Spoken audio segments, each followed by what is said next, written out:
Okay, what's up, y'all? It's your Stephen King veteran back with another one. And it's not going to be a short. Because to make it a short would be a disservice to Stephen King and his legacy. I've read a lot of books from a lot of authors.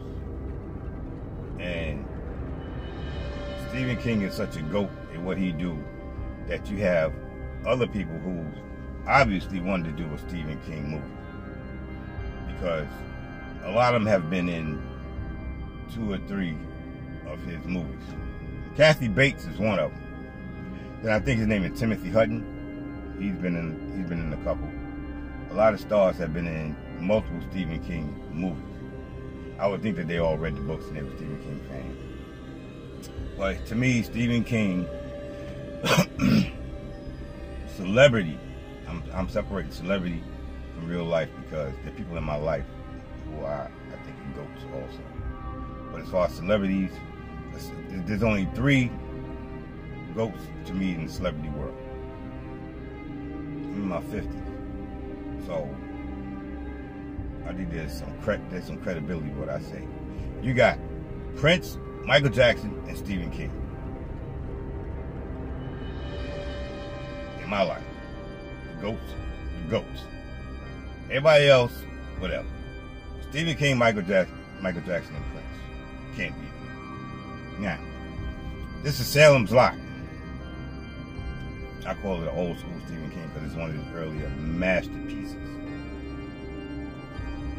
It's about a guy who used to be in the town, left the town, been through some trauma, comes back to the town, and notices something is awry.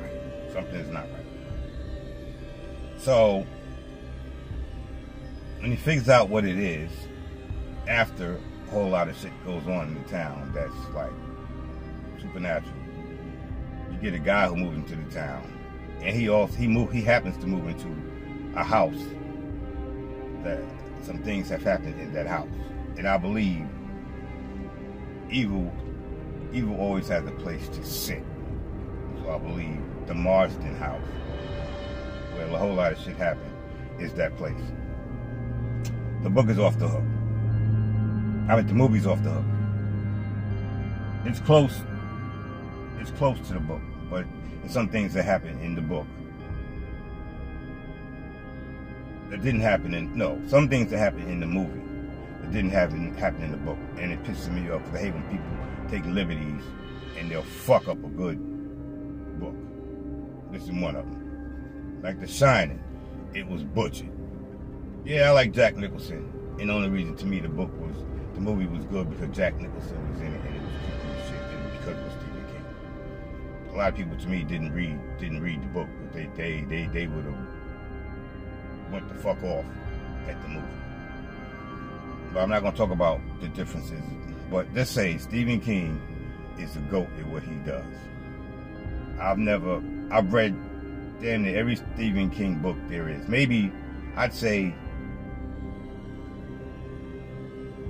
because I've been reading his books for a while, I'd say between 6 and 10 books I haven't read. And one movie that he did, I didn't read the book. It's the one with the aliens that came.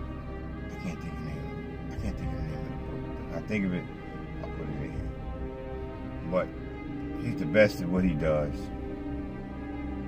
Salem's Lot is a creepy, scary, old school movie.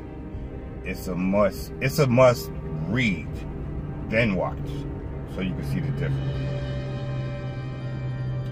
I'm not gonna take long. I'm just gonna try to put a clip in. If I can't put a clip in, I'll put pictures in. Last time I tried to put a clip in,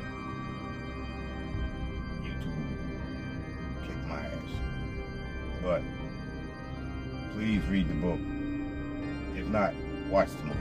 You won't regret it. I like to do old school stuff, so here's the old school. It's excellent. So if you've read it, or you saw the movie, give me some feedback. Like I said, Michael Jackson, Prince, and Stephen King. I love Anne Rice too, but her interpretation of vampires is crazy. But she's into that shit.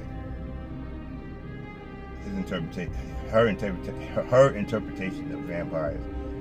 Stephen King's is different. Stephen King's interpretation is his basic vampire shit.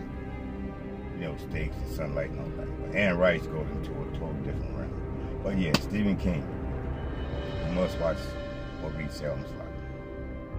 That's why I said it's not going to be short, because I wanted to say what I wanted to say. I love me some Stephen King. Most of y'all already know that. And I like horror. Creepy horror. So with that, I love y'all. Y'all be safe. Until the next one, I'll holler at you later.